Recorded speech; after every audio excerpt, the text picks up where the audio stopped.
නිල්වන් කෙත්වතු සහ පවන් සැලෙන තල්රුප්පාවලින් වටවුණු සාමකාමී ගම්මානයක දුප්පත් නමුත් කරුණාවන්ත ගොවියෙකු එදිනෙදා ජීවිතයේ ගැටගසා ගැනීමට මහත් පරිශ්‍රමයක් දැරුවද ඔහු කිසිදා සිය හදවතේ වූ බලාපොරොත්තුව අත්හැරියේ නැත.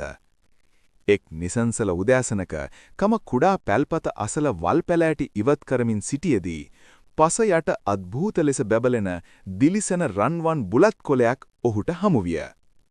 ඔහු එම කොළය දෝතට ගත් විට එය අපූරු ලෙස දිලිසෙමින් ඔහු වටා ඇති අවකාශය උණුසුම් රන්වන් මායාකාරී ආලෝකයකින් පුරවාලිය. මෙම මායාකාරී කොළය පිළිබඳ කටකතා ඉක්මනින් ගමපුරා පැතිර ගිය අතර අවසානයේ එය බලවත් නමුත් කෑදර රජුගේ කනටද වැටුණි. මෙම දිලිසෙන වස්තුව ලබා ගැනීමේ දැඩි ආශාවෙන් පෙළුණු රජු වහාම එම රන් කොළය තම මාලිගාවට ගෙන එන ලෙස කෝපයෙන් යුතුව පුරෝහිතට අණකලා.